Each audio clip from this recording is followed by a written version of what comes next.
What's up, everybody? Welcome to the first ever episode, the pilot, if you will, of the 7 Figures or Bust podcast. I'm your host, Christian Brindle.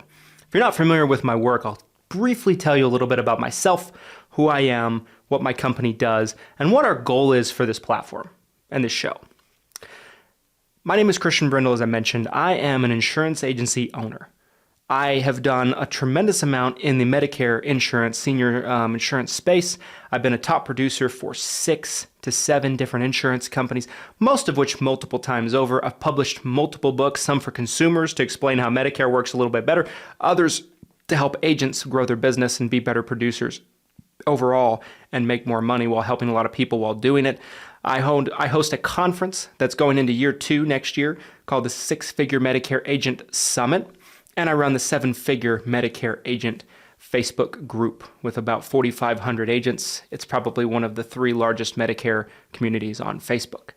Now, why am I telling you all this? Well, first thing I wanted to do to kind of start off this show is if you're new to our content, if you've never actually absorbed or actually seen any of our content previously, I wanted to make sure that I established a little bit of my accomplishments so that way you know that there's credibility in what I'm going to be teaching on this platform.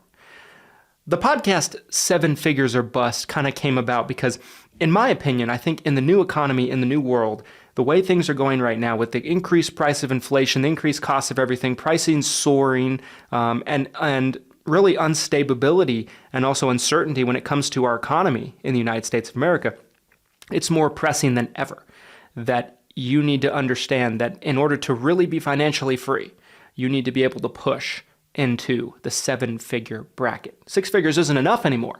And so this podcast, 7 Figures or Bust, is to help you know what you need to do, take the necessary steps to push your business forward into that 7-figure bracket. And I'm going to help you do it, okay? I'm really, really excited about this show. It's something that's going to be probably my most worked on project going into 2023. We're actually just days away from Christmas time. It's about the 22nd of December, 2022 as I record this. And I thought, what a better time to put out our first ever episode, our pilot, if you will, than a few days before Christmas, right, as we're approaching the new year. People always ask me, and I wanted to kind of start off today's show with this. People routinely kind of ask me, what do I need to do to have a better year next year? I don't know if this potentially sounds like you, but it's certainly described me in the past over the years, and a ton of agents that I actually counsel and mentor and work with throughout the industry. And that is that and I think this just goes for people in general as well. I don't think it's necessarily just insurance agents or Medicare agents or anything like that. I think it goes for people as a whole. But I think it's pretty common for people to have really hefty, lofty, large goals for the new year, right? When January 1 comes around, everything's going to change, right? I'm going to be going to the gym every single day. I'm going to be eating better every single day. I'm going to be working harder every single day. I'm going to write 10 times the business that I wrote in this previous year. And then the new year comes, and it's kind of more of the same. You still don't go to the gym as much as you want. Maybe you eat a little too much crap than you'd prefer. Maybe you still are writing the exact same amount of business as you did before. Why? Why is it? Why is there a lack of change when there's so heavily a desire for change? Well, to me, it's rather simple. There's no strategy to cause change to take effect, right, in your life, in your business, in your personal life, in your family life. There's no strategy. There's no plan. If you keep doing the same things that you were doing in 2022, you're going to have the exact same results that you had in 2022 and probably 2021 and probably 2020 and probably 2019 and probably 2018 and on and on and on. If you're not willing to make changes, look at things from a different point of view, if you're not willing to make a different strategy than what you've had before, then you're going to continue to get the same results no matter how high your goals are. People always say in the personal development, entrepreneurship space that got to write down your goals, right? It's true. Writing down your goals is a very valuable and, in my opinion, necessary thing to accomplish big things, including creating a 7-figure income and a 7-figure business, okay? But if you don't put down a step-by-step strategy of how you're going to get there and put things down to change behaviors and processes and disciplines that you were doing before that didn't get you where you want to go. If you don't have a roadmap to get you there, you're just going to continue going in circles like you always have. It's almost like, and I've used this analogy before, you're trying to get to Canada, but you don't use a map, you don't have a GPS, you don't have anything, and you're just randomly driving. There's a very good chance that you'll end up in Florida, you might end up in Mexico, you might end up in California, but there's a very good chance you won't end up in Canada unless you just get lucky and you're driving in the right direction. You need a roadmap, you need a plan. And going into 2023, I hope that you guys take the time at the end of the year to not only map out your goals, not only make New Year's resolutions, which to me are absolutely ridiculous because you should be trying to improve yourself all year round, not just at the beginning of the year. People lack discipline. That's why New Year's resolutions don't work. Anything worth doing is worth doing all the time. Anything worth doing is worth doing all year round. And so when people kind of isolate their ambitions to only make improvements in their life in January, one time a year, the discipline isn't there. The discipline is like a muscle that you use over and over again. You work it out, and the stronger it gets and the easier it gets. It's just like working out at the gym, right? If I'm doing curls at the gym, I'm going to have a much easier time doing more curls if I'm doing them all year long than if I'm just trying to do them once, 1 week out of the year. Same goes for your discipline.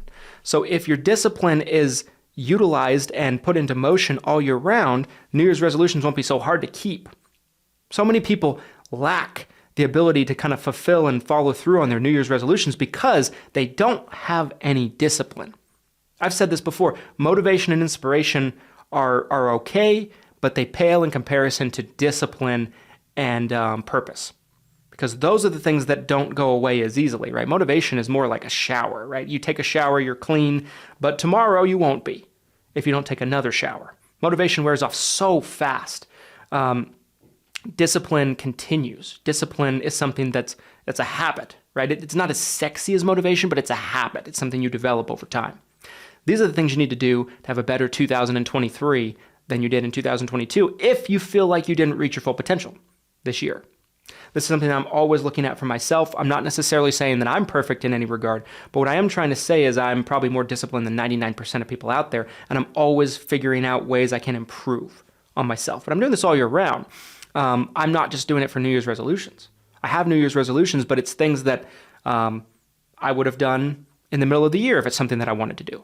I'm not waiting to the end of the year to make positive changes in my business and in my life. Just a little food for thought and something to think about to kick off this pilot episode of the 7 Figures or Bust podcast. I want to spend a little bit of time talking about probably a question I'll get a lot, and that's why do I need to make 7 figures? Why can't I make 200 a year?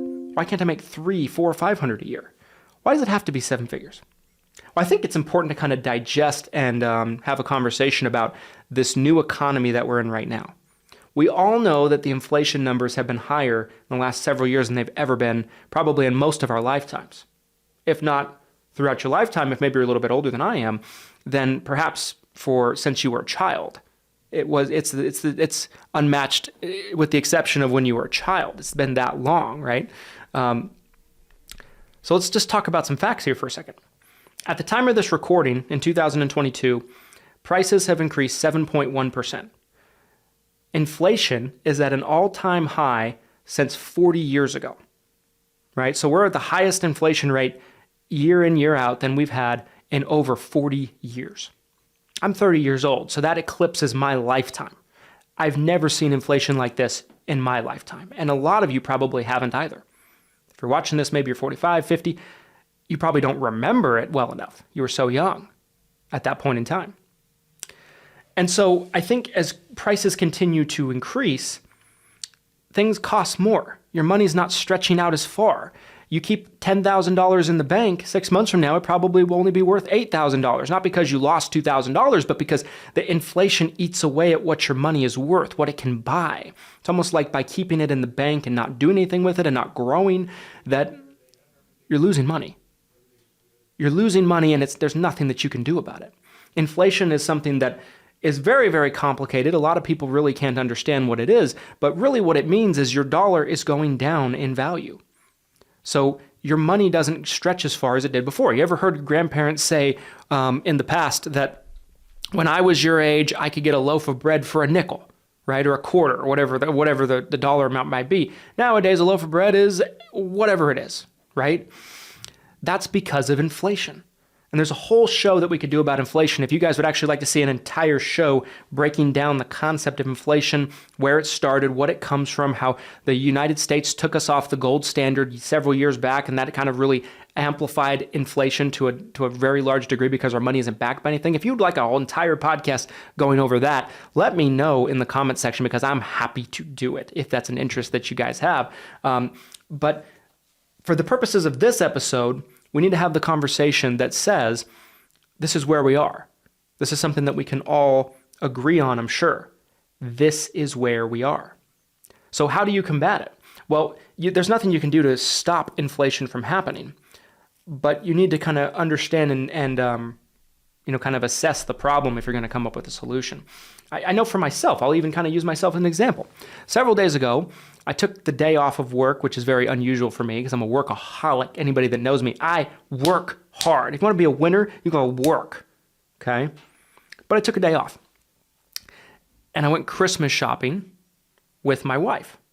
Just the two of us. My daughter was in school. We thought it would be kind of fun. I'm kind of strange. I like things like that. I went Christmas shopping, right? I went into Costco. Now, anybody that has a Costco membership, you go in for Costco, you go into Costco and you go in for one or two things, you walk out spending $250. That's exactly what happens. Walked out, the bill was a little bit over $250. Walked out with a bunch of stuff. Went to Walmart because there were some things we couldn't find at Costco. Walked out with maybe $200 to $300 worth of stuff as well. Probably spent $500 to $600 within a few hours, just Christmas shopping, getting food for a Christmas dinner that we're hosting a few days later. And how would a normal person be able to afford that?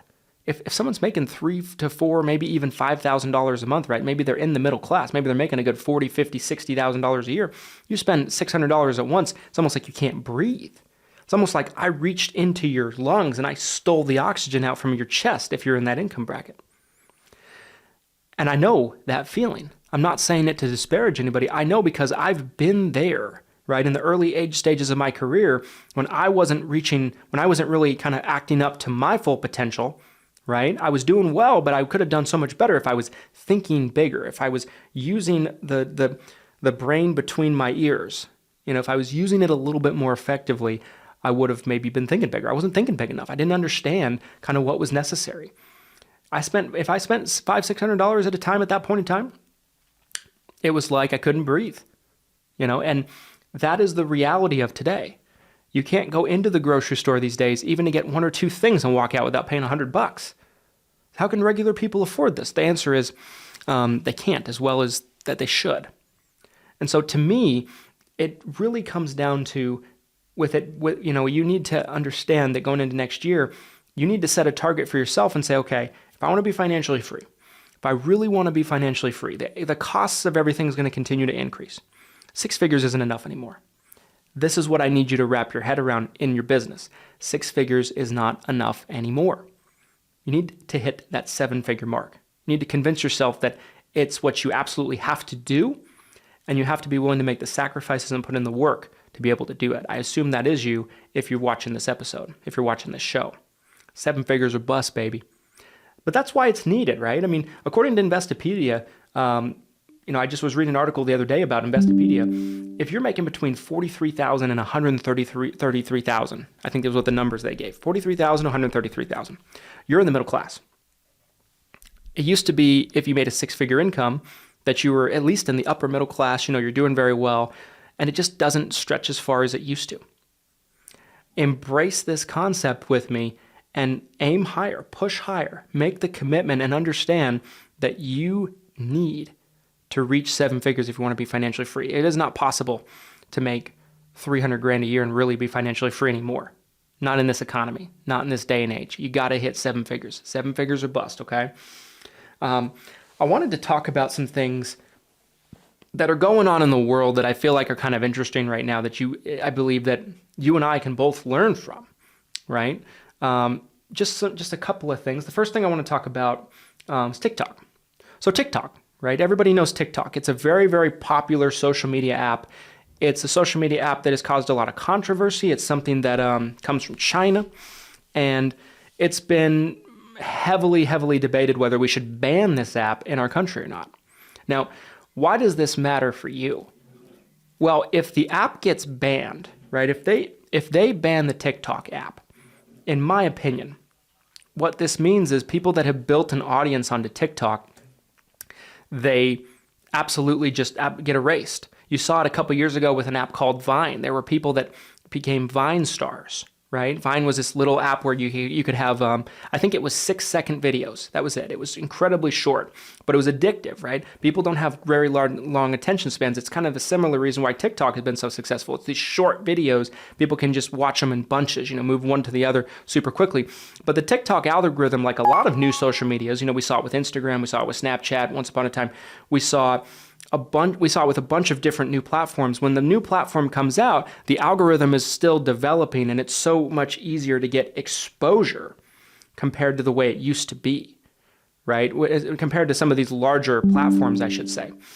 And so, it's an opportunity to get a really large following. You could be nobody, and all of a sudden you could have 100,000 followers, 1 million followers potentially, right? But what is a mistake that a lot of people do with these new platforms? They go all in on this platform, when what they should be doing is pushing their audience to diversify into platforms are going to be here later. Instagram is going to be here tomorrow. YouTube is going to be here tomorrow. Facebook is going to be here tomorrow. Facebook groups, Facebook fan pages, things like that. You should be still creating and taking advantage of these platforms as far as I'm concerned, but you should be pushing your audience into some of these other platforms and diversify. So that way, if there's a ban on TikTok tomorrow, right? Now, whether they should ban TikTok or not, I'm not here to kind of give that kind of opinion. I really am indifferent to it, to be honest with you. The reason why they feel like they should ban it is because there's a lot of evidence that has started to come out, and speculation that the TikTok app is constantly studying you, number one. It's constantly gathering information that they believe that the Chinese might be able to use against us if we ever went to war with them. That's very problematic, if that's true. The other thing is, if you look at kind of what TikTok shows, Patrick Bet-David did a great video on valuetainment about this. If you haven't watched that video, I highly suggest it. But he mentioned that there's this case study that for TikTok users in China, it's showing them productive videos. The algorithm is always pushing productive videos. It's rewarding creativity. It's awarding innovation. It's awarding, entrepreneurship, smarts, things like that, to kind of continue to, have the society and the culture be all about winning, achievement, that kind of thing. Whereas in the United States, it's rewarding stupidity, stupid dances, anything that they can do to kind of dumb down the public, the American public, from the inside out. And that's scary as hell to me. So for me, I'm not really using TikTok for that reason. But if you are and you have a big audience for it, I would very much expect that at some point the app is probably going to get banned in the United States. I would be pushing your followers off of that app onto an app that is going to be there, right? I mean, use it as long as you can. Run it into the ground until it does get banned. Maybe it won't. Maybe I'm wrong. And then you still have your audience there. But you should never be too invested into one platform. There's several people I know in the insurance space that have built their audience on one platform. If that platform goes down, they're done. They're dead meat. Never want to be that person. That's kind of what I took about, that story that's been circulating lately about the possibility of TikTok being banned. It's a conversation that's been had before. It's a conversation that was being had during the Trump administration. They weren't able to get it banned, although they tried. Now it's starting to have that conversations once again, and sometimes where there's smoke, there's fire. Let me shift gears over to this FTX Sam Bankman-Fried story. If you're not familiar with this story, I'll kind of bring you up to speed a little bit. FTX was an international cryptocurrency trading platform. It was a place that you could store your cryptocurrency. It was a place you could trade cryptocurrency. And it was looked at as probably one of the safer investments that you could make in the cryptocurrency world. Not really investments necessarily, but it's a place that you could trust to put your money. And it was probably looked at as very safe in a very speculative industry, which is cryptocurrency. Within the past several months, it's actually come to light that the platform was bankrupt, insolvent, and not able to meet the debts of probably about $8 billion of investor money. Looks like it was lost. It's kind of been speculative in terms of what actually happened, but it's looking more and more like there was potential embezzling going on, fraud, commingling of funds with another company called Alameda Research, which was, I guess, being ran by the founder and the owner's girlfriend at the time. It's just a big mess all around, right? Now, in the days leading up to actually me recording this podcast, Sam Bankman-Fried was actually arrested. Okay, he was arrested and he's going to face trial. Looks like he has a very good chance of facing life in prison. As in my opinion, he should if you screwed investors out of billions of dollars. And it looks like a lot of people that invested into FTX are not going to be able to get their money back. That's just looking like more of a reality. I mean, there were people I knew that would be like, oh, it's a guaranteed 10, 11% return on your investment. I wonder how's that working out for you? To me, if you're running a business, the best investment you can make is in your business. I probably invest 60% of my investment money back into my business. I buy some stocks, I buy some REITs, I buy things that I believe have a very low chance of actually losing me money, index funds, things like that. But the majority of where I invest my money, and it was actually 100% for years up until the last year or two, but the best place to invest your money is in your business, right? The best investment you can make is in you, in yourself. And you can predict what your level of return of investment is going to be. You invest into your business, you invest in people, you invest in marketing, you invest in systems, you invest in processes. And this is going to probably bode a higher return on investment than any other investment you can make. Opposed to putting your money into an organization like an FTX that you really don't know what's going on. 6 months ago, people thought it was such a well-ran company and it was so safe and it was a great and smart place to put your money. And we all know that that's not the truth anymore. So to me, if you are making 50 grand a year, if you're making 100 grand a year, if you're making even 400 or 500 grand a year, you should be investing everything that you're spending back into your business, back into your company. If you're an agency owner, if you're an entrepreneur, if you work for an agency and it's not your own book of business, then maybe I'd probably buy stocks, rental properties, index funds, things like that. That's my own investment advice, right? I'm not a licensed investment advisor, financial planner, or anything like that. Anything I talk about is sheer entertainment purposes only, but that's what I would do if I was you, right? I would be going all into your business. And some might even argue that you should never, ever invest into anything that's not your business. And I think that's probably a pretty wise mentality going into 2023. Invest into what you have control over, right? You have control over what happens in your own business. You don't have control into another company that you buy shares in, and you're just kind of knowing what you know, but you're not there on a day-to-day basis. You can never know what's really going on there until maybe it's too late. Case in point, FTX.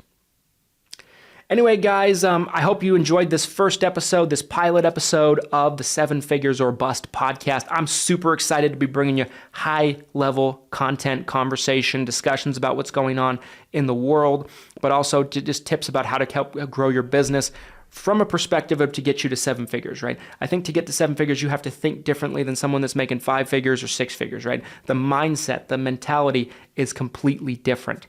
And if you're at 7 figures and you want to get to 8 figures, that mindset needs to change as well. It's almost like an evolutionary chain of your ability to think and process situations from the right mentality of what you need to get to, right? It's all about between the ears.